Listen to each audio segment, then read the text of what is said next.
बहुत समय पहले हस्तिनापुर नाम के एक समृद्ध और शांत राज्य में एक दयालु राजा राज करते थे।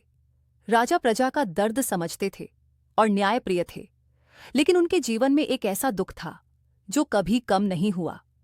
राजा की रानी का देहांत बहुत कम उम्र में हो गया था।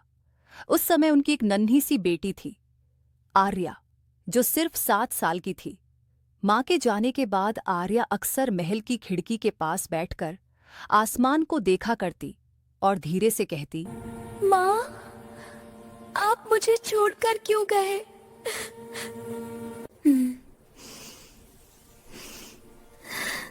राजा यह सब देखकर भीतर से टूट जाते थे। उन्हें लगता था कि उनकी बेटी माँ के बिना अधूरी है। इसी कारण अपनी बेटी को माँ का साया देने के लिए राजा ने दूसरी शादी करने का निर्णय लिया।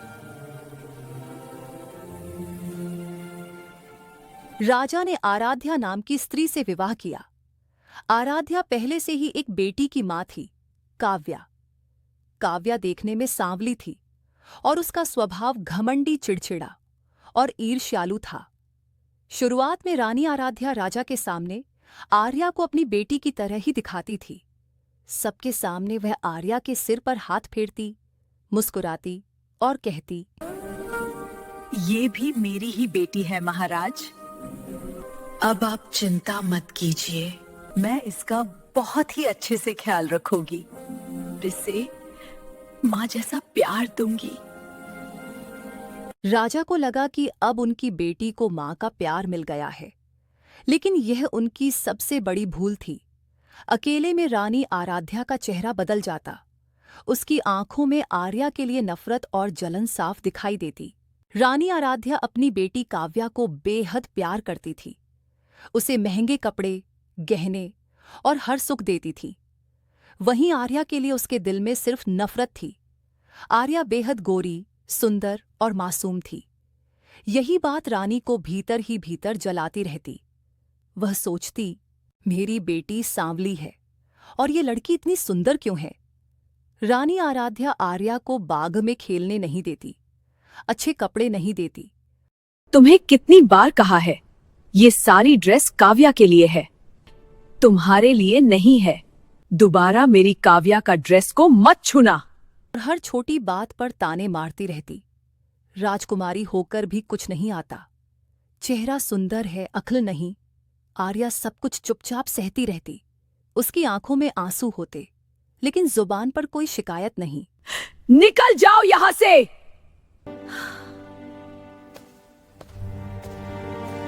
समय चुपचाप आगे बढ़ता गया। बचपन की यादें पीछे छूट गईं और अब आर्या और काव्या दोनों ही जवान हो चुकी थीं। आर्या अब एक बेहद सुंदर, गोरी और सभ्य युवती बन गई थी। उसके चेहरे पर सादगी की चमक थी, आंखों में शांति और व्यवहार में विनम्रता। वह कम बोलती थी, लेकिन उसकी मौजूदगी ही लोगों को प्रभावित कर देती थी। वहीं दूसरी ओर काव्या का स्वभाव समय के साथ और अधिक घमंडी और ईर्ष्या से भरा होता चला गया। उसे हर पल आर्या की सुंदरता, उसकी प्रशंसा और लोगों का झुकाव अंदर ही अंदर जलाता रहता। अब राजा के मन में दोनों बेटियों के विवाह की चिंता धीरे धीरे घर करने लगी। राज्य की मर्यादा और बेटियों का भविष्य उन्हें बेचैन करने लगा। दूर दूर के राज्यों से राजकुमार विवाह के प्रस्ताव लेकर महल आने लगे। वे अपने साथ सम्मान, उपहार और भविष्य के वादे लाते, लेकिन हर बार एक ही दृश्य दोहराया जाता। राजकुमारों की नजरें अनायास ही आर्या पर टिक जाती। उसकी शांत मुस्कान और उसकी सादगी सबका ध्यान खींच लेती। काव्या यह सब खामोशी से देखती रहती। कोई उसकी ओर नजर उठाकर भी नहीं देखता। यह अनदेखापन उसके दिल में ईर्ष्या की आग भर देता और उसी आग में रानी आराध्या के भीतर भी धीरे धीरे नफरत और साजिश भड़क उठती। एक दिन काव्या रोते हुए अपनी माँ के पास आई। उसकी आंखें लाल थीं और आवाज में गुस्सा और जलन दोनों साफ झलक रहे थे। वह भारी लेकिन तीखे स्वर में बोली, माँ, मुझसे अब और सहा नहीं जाता। उसकी आवाज और कड़वी हो गई। माँ, सब उसी आर्या को क्यों देखते हैं? मैं कितनी भी कोशिश कर लूं, कोई मेरी तरफ देखता ही नहीं। मैं कितना भी सिंगार कर लूं, कितना भी मेकअप लगा लूं, भारी भारी गहने पहन लूं, सबसे अच्छे कपड़े पहन लूं, फिर भी सबकी नजर उसी पर जाकर रुक जाती है। वह इतनी भी खास नहीं है, उसमें है ही क्या? ना अच्छे कपड़े, ना अच्छे गहने, फिर भी लोग उसी को क्यों देखते हैं? बस गोरा चेहरा है और लोग उसी पे मरते हैं। इसके अलावा है ही क्या उसके पास? अगर वह इतनी गोरी ना होती तो कोई उसकी तरफ देखता भी नहीं। सब उसके चेहरे के पीछे पागल हैं। मैं भी राजकुमारी हूँ, मेरा भी हक है कि लोग मुझे पसंद करें। माँ, मैं कुछ भी कर लूं, लोग उसी को पसंद करते हैं। क्या मैं इतनी बदसूरत हूँ? नहीं मेरी बेटी, तू बदसूरत नहीं है। दुनिया ही ना समझ और अंधी है जिसे तेरी खूबसूरती नहीं दिखती। तू तो मेरी प्यारी बेटी है और इस हस्तिनापुर की राजकुमारी। तेरा उसे आर्या से क्या मुकाबला, वह तो तेरे आगे कुछ भी नहीं है। तू चिंता मत कर मेरी बेटी, एक दिन सब बदल जाएगा, उसे आर्या को कोई देखेगा भी नहीं। रानी आराध्या ने उसे कसकर गले लगाया, लेकिन उसी पल उनके चेहरे पर एक जहरीली मुस्कान फैल गई। वह मन ही मन बोली, अब ऐसा कुछ करूंगी कि आर्या का वही चेहरा उसकी सबसे बड़ी सजा बन जाएगा। एक काली रात, जब पूरा महल सो रहा था, रानी आराध्या ने आग में गरम लोहे की छड़ी तपाई। वह चुपचाप आर्या के कमरे में पहुंची। सोती हुई मासूम आर्या के गाल पर उसने वह जलती छड़ी लगा दी और तुरंत वहां से भाग गई।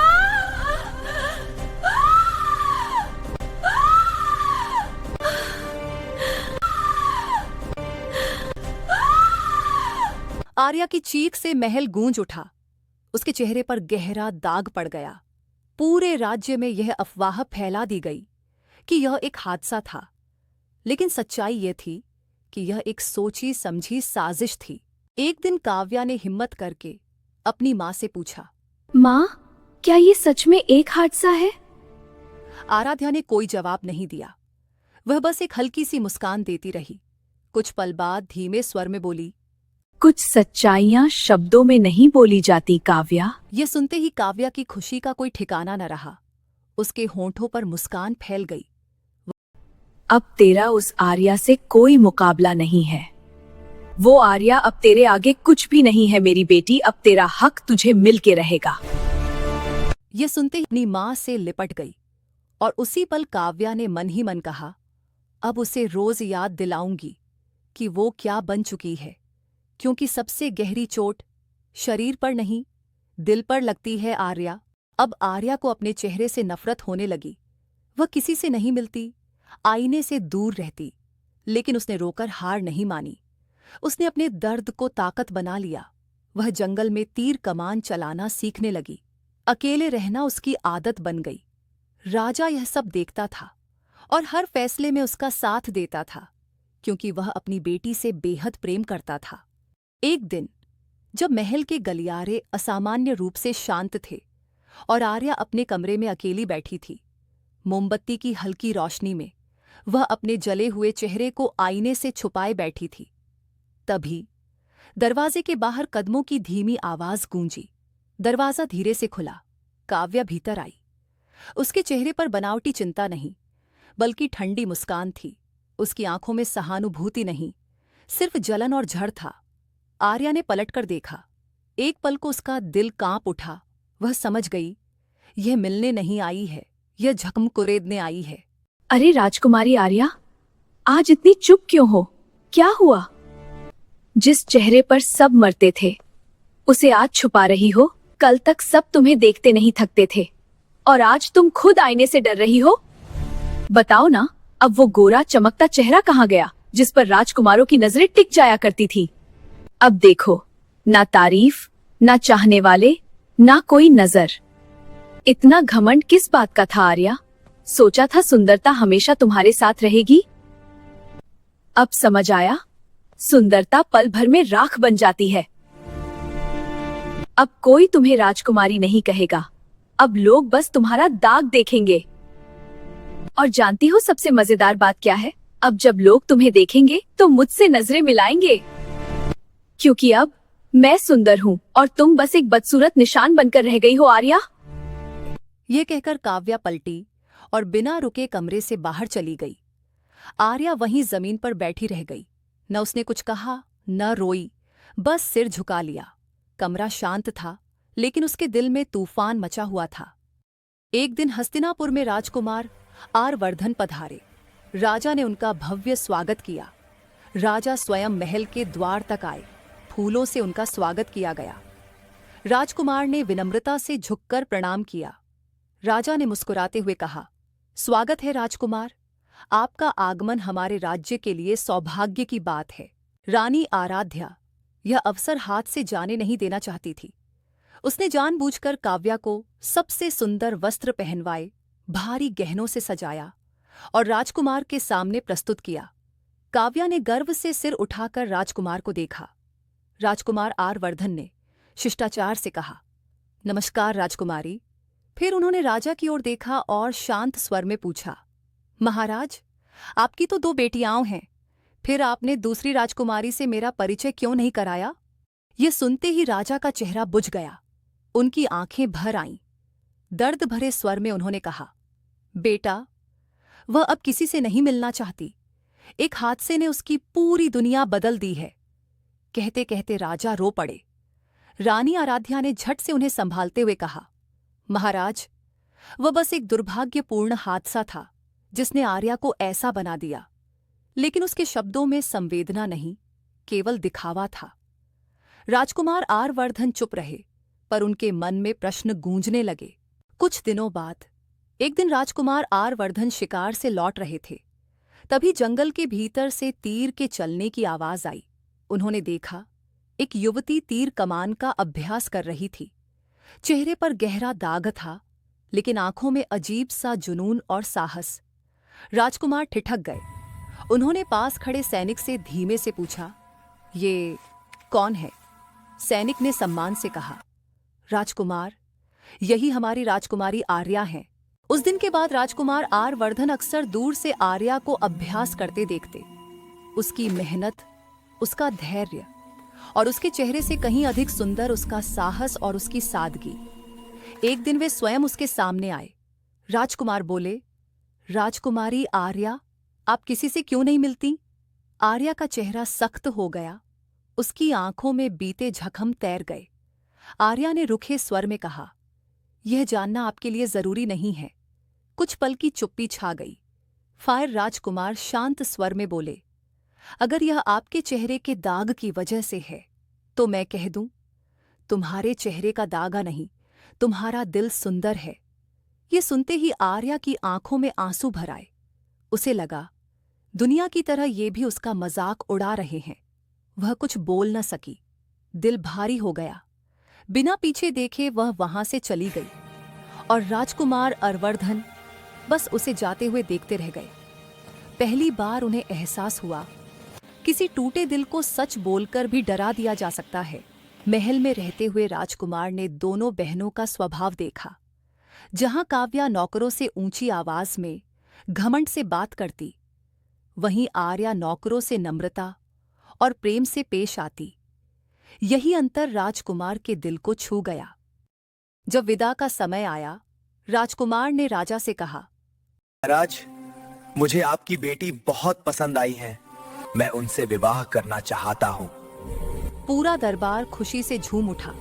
रानी आराध्या तुरंत बोली, हाँ हाँ, मेरी बेटी काव्या बहुत योग्य है। लेकिन राजकुमार ने गंभीर स्वर में कहा, मैं राजकुमारी आर्या से विवाह करना चाहता हूँ।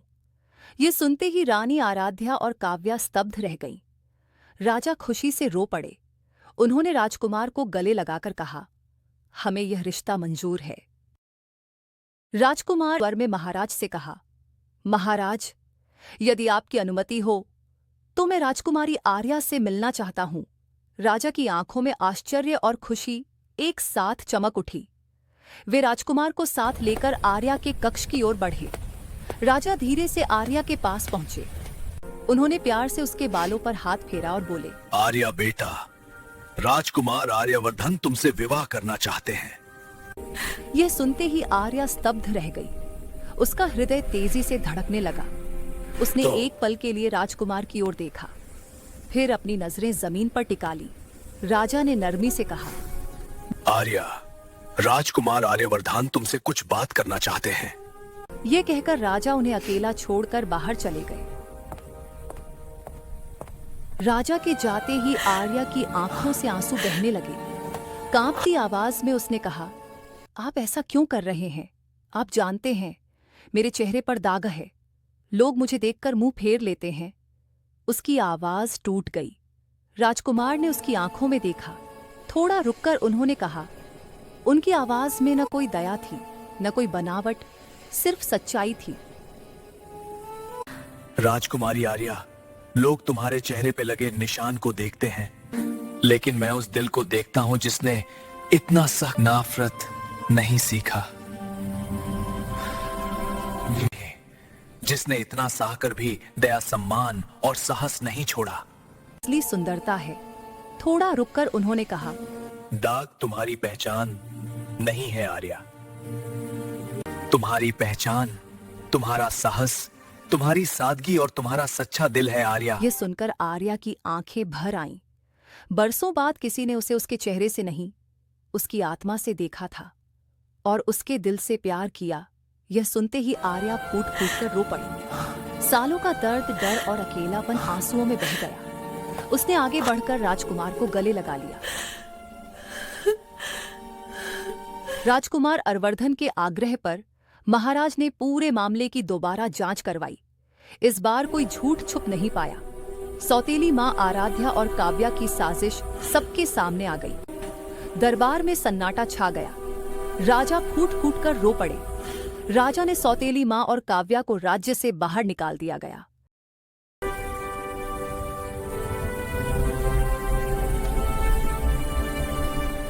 वे आर्या के सामने आकर बोले, मेरी बेटी, मुझे माफ कर दो, मैं तुम्हें समझ नहीं पाया।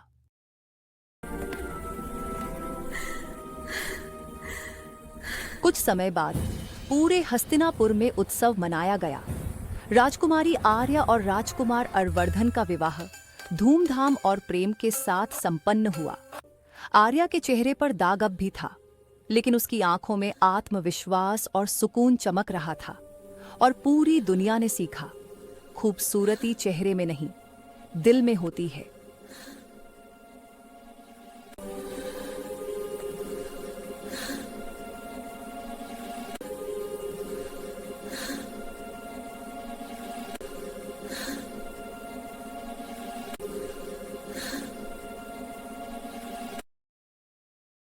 बहुत समय पहले एक छोटे कस्बे शिवपुर में एक विधवा स्त्री रत्ना अपनी 2 बेटियों के साथ रहती थी।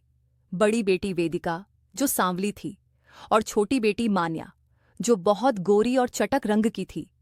रत्ना को अपनी गोरी बेटी मान्या से बेहद लगाव था, पर वेदिका का काला रंग उसे खलता था। उसी रंग को वह मनहूसियत कहकर ताना देती थी। सुबह का समय था, धूप तेज थी। वेदिका झाड़ू लगा रही थी। रत्ना बाहर आई और चिल्लाई, ऐ वेदिका, धूप में जा, सामने वाली चौखट भी साफ कर। तू तो वैसे ही काली भुजाई है, थोड़ा और क्या काली होगी। वेदिका धीरे धीरे बोली, माँ थोड़ी देर बाद साफ कर दूंगी, धूप बहुत तेज है। पर रत्ना झल्लाकर बोली कि चुप रहो, तुम्हारे नखरे कौन देखेगा। मान्या जैसी गोरी होती तो बात भी थी। वेदिका के हाथ एक पल को थम गए। उसने कुछ नहीं कहा, लेकिन शब्द सीधे उसके दिल में उतर गए। उसे धूप की गर्मी से ज्यादा माँ की बातों की तपन जलाती थी। तभी मान्या अंदर से निकली, नए चमचमाते कपड़े पहने, और मुस्कुराते हुए माँ से पूछा कि माँ, मुझ पर ये लहंगा कैसा लग रहा है? आपने मुझे घर का सामान लाने के लिए जो पैसे दिए थे, मैंने उस पैसे से लहंगा खरीद लिया। मुझे बहुत पसंद आया था। इतना गर्व से बोली, हाय मेरी चांद सी गोरी बिटिया, बस तू ही तो मेरी किस्मत है। वेदिका चुपचाप सब सुनती रही। वह मन ही मन सोचती, काश माँ मुझे भी बेटी समझ पाती, काश मेरा रंग मुझे इतना अलग न बना देता। आंखों में नमी थी, पर उसने आंसू गिरने नहीं दिए, क्योंकि उसने सीख लिया था, रोना भी तभी जायज होता है जब कोई समझने वाला हो। एक दिन घर में पूजा थी। आंगन में धूप, धूप में अगरबत्ती की खुशबू, और बीच में बैठी रत्ना मान्या को प्यार से सजा रही थी। उसके हाथों में चूड़ियां थीं, चेहरे पर गर्व। वेदिका एक कोने में खड़ी थी। ना किसी ने बुलाया, ना किसी ने देखा। थोड़ी हिम्मत जुटाकर वेदिका ने धीमी आवाज में पूछा, माँ, क्या मैं भी पूजा में बैठ सकती हूँ? रत्ना की आंखें कठोर हो गईं। आवाज में मिठास नहीं, सिर्फ नहीं। जहर था। तू दूर बैठ। तेरे होने से शुभ काम बिगड़ जाते हैं। अब तेरा रंग रूप तो बदला नहीं जा सकता, लेकिन कम से कम पूजा की पवित्रता तो बची रहे। इसलिए तू इस पूजा से दूर ही रह। तेरे होने से शुभ काम भी अशुभ हो जाते हैं, और अपने इस काले रंग का साया भी मेरी पूजा पर मत पड़ने देना। अगर तुमने थोड़ी सी भी गलती की तो मुझसे बुरा कोई नहीं होगा। दोबारा यहाँ नजर मत आना। ये शब्द नहीं थे, वेदिका के दिल पर पड़ा हुआ पत्थर थे। उसकी आंखें भर आईं, लेकिन होंठ कांपते हुए भी चुप रहे। वह समझ गई थी, इस घर में भगवान के सामने भी उसके लिए कोई जगह नहीं थी। वेदिका धीरे से पीछे हट गई और उसके अंदर कुछ हमेशा के लिए टूट गया। एक दिन वेदिका को देखने एक परिवार आया। वह सिर झुकाए चुपचाप बैठी थी। लड़के की मां ने उसे ऊपर से नीचे तक देखा और होंठ सिकोड़ते हुए बोली, इतनी सांवली लड़की, हमें तो ऐसी बहू नहीं जमेगी। लड़के ने नजरें चुरा ली, फिर बनावटी शालीनता ओढ़कर बोला, माफ कीजिएगा, हम ये रिश्ता आगे नहीं बढ़ा पाएंगे। कुछ ही पलों में उनके कदम घर से बाहर निकल गए, लेकिन पीछे छोड़ गए एक टूटा हुआ आत्मसम्मान और एक चुप लड़की। रत्ना का गुस्सा अब जुबान पर नहीं, आग बनकर फूट पड़ा। देखा, कहा था ना मैंने, तेरे जैसे रंग वाली लड़की को कौन अपनाएगा? मनहूस कहीं की। आज ये लोग गए हैं, कल कोई और भी जाएगा, और हर बार लोग मुझे ही ताना देंगे। आपकी बेटी में कमी है। उसकी आवाज और तीखी हो गई। तेरे चेहरे ने आज मेरा सिर झुका दिया। लोग दरवाजे के अंदर भी नहीं आते तेरी शक्ल देखकर। मैं क्या करूं तेरे इस रंग का?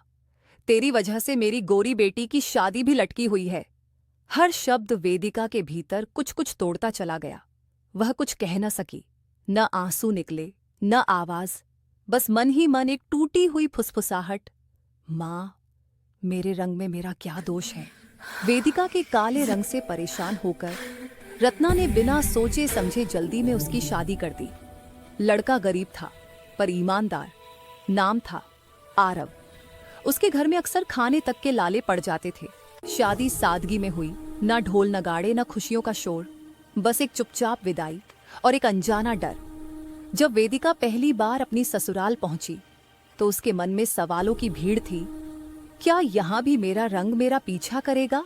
तभी आरव ने धीरे से उसका हाथ थाम लिया, नजरें उठाईं और बहुत सादे शब्दों में कहा, वेदिका, मुझे तुम्हारा चेहरा नहीं, तुम्हारा दिल चाहिए। रंग तो धूप बदल देती है, पर दिल इंसान बनाता है। वेदिका की आंखें भर आईं, लेकिन इस बार दर्द से नहीं। ये आंसू थे अपनापन मिलने के। पहली बार किसी ने उसके रंग को नहीं, उसकी इंसानियत को चुना था। और उसी पल वेदिका के सूने दिल में एक नया घर बस गया। अब बारी आई मान्या की शादी की। उसकी पसंद था कॉलेज का एक हैंडसम लड़का। नाम था राज। दिखने में सभ्य, बातों में मीठा, लेकिन दिल के किसी कोने में लालच चुपचाप पल रहा था। बेटी की खुशी के लिए रत्ना ने बिना ज्यादा सोचे राज से उसका रिश्ता तय कर दिया। लेकिन जैसे जैसे शादी की तारीख नजदीक आती गई, राज का लालच उतना ही बढ़ता चला गया। एक दिन उसने बिना झिझक साफ कह दिया, अगर शादी करनी है तो दहेज बढ़ाना होगा, वरना ये रिश्ता यहीं खत्म समझो। मान्या का दिल कांप उठा। वह रोती हुई मां के पैरों में गिर पड़ी। मां, मैं राज के बिना नहीं जी सकती, प्लीज कुछ कर दो। रत्ना बेबस थी। बेटी की खुशी के लिए वह सब कुछ दांव पर लगाने को तैयार थी। उसने घर की प्रॉपर्टी सेठ के पास गिरवी रख दी और फिर धूमधाम से मान्या की शादी कर दी। शहनाइयां बजीं, हंसी खुशी विदा हुई, लेकिन वह सब सिर्फ कुछ दिनों का दिखावा था। शादी के कुछ ही महीनों बाद राज का असली चेहरा सामने आ गया। गुस्से में चिल्लाते हुए बोला, अपनी मां से और पैसे मांगो, बिना पैसों की बहू मेरे घर में नहीं रहेगी। मान्या गिड़गिड़ाती रही। उसकी आंखों से आंसू बहते रहे, लेकिन वे आंसू राज का दिल नहीं पिघला सके और उसने मान्या को घर से बाहर निकाल दिया। जिस बेटी को सबसे ज्यादा चाहा गया था, वही अब सबसे ज्यादा टूटी हुई थी। रोते रोते मान्या अपनी माँ के पास लौट आई। जिस घर में कभी खुशियों की गूंज थी, आज वहां रोटी तक का सहारा नहीं था। मान्या माँ से लिपट गई, जैसे अपनी सारी टूटन उसी सीने में उड़ेल देना चाहती हो। उसकी आवाज कांप रही थी। माँ, मैंने बहुत बड़ी गलती कर दी। आप आज इस हाल में हैं, सब मेरी वजह से। रत्ना कुछ कह न सकी। जिस मुंह से उसने कभी वेदिका को मनहूस कहा था, आज उसी मुंह से सिर्फ सिसकियां निकल रही थीं। और तभी मुसीबत ने आखिरी दस्तक दी। सेठ गुस्से में आ धमका। उसकी आंखों में दया नहीं, सिर्फ हिसाब था। कड़क आवाज में बोला, पैसे दो, वरना ये घर अब मेरा हुआ। रत्ना ने खाली हाथ फैला दिए। अब देने को कुछ भी नहीं बचा था। और देखते ही देखते माँ और बेटी उस घर से भी बाहर कर दी गई। जिस छत के नीचे जिंदगी बीती थी, वही छत उनके सिर से छिन गई। दोपहर की धूप आग बनकर बरस रही थी। भूख, प्यास और बेबसी ने रत्ना के शरीर को कमजोर कर दिया और एक पल में वह सड़क पर बेहोश होकर गिर पड़ी। मान्या घबरा गई। उसकी चीखें हवा को चीरती चली गईं। मेरी माँ को बचा लो, कोई मदद करो, मदद करो प्लीज, मेरी मदद करो, मदद करो प्लीज, मेरी मदद करो। लोग इकट्ठा होने लगे, पर मदद अब भी दूर थी। तभी भीड़ के पार से एक जानी पहचानी आवाज गूंजी, मान्या, माँ। वह वेदिका थी। बिना कुछ सोचे वह भीड़ को चीरती हुई अंदर पहुंची। घबराई हुई आवाज में बोली, माँ, मान्या, ये क्या हो गया? वेदिका ने एक पल भी देर नहीं की। उसने माँ को सहारा देकर उठाया और पास ही एक पेड़ की छाया में बिठा दिया। उसके चेहरे पर न कोई शिकवा था, न कोई गुस्सा, सिर्फ अपनापन। मान्या, यह सब क्या है? तुम दोनों इस हालत में कैसे? मान्या की हिम्मत अब जवाब दे चुकी थी। वह फूट फूट कर रो पड़ी।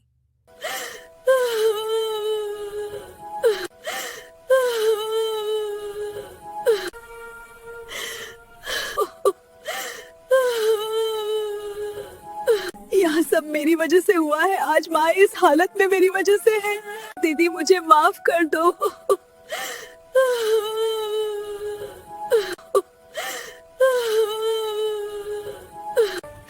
मैंने और माँ ने आपके साथ बहुत गलत किया है।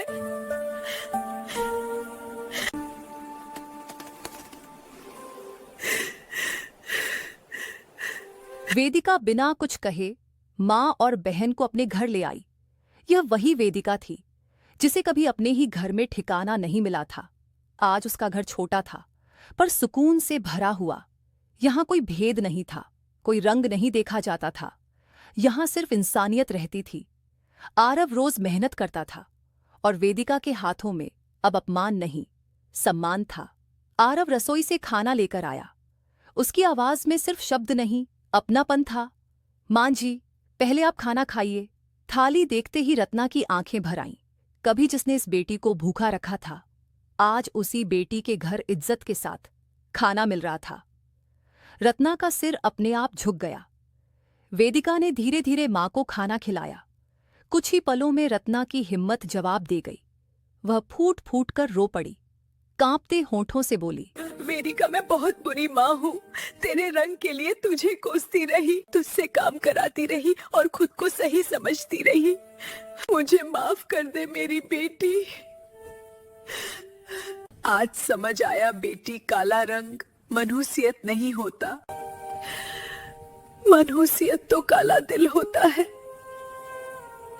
मुझे माफ कर दे मेरी बेटी। आप मेरी माँ हैं।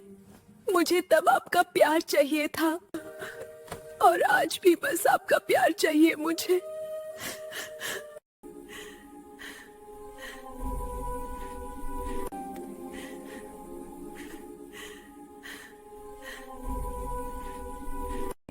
तभी मान्या धीरे से आगे आई। उसकी आंखों में पछतावा था।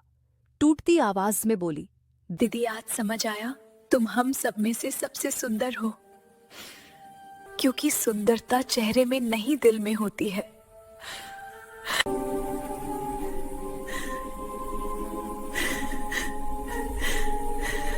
आरव हल्की मुस्कान के साथ बोला, धन्यवाद माँ जी।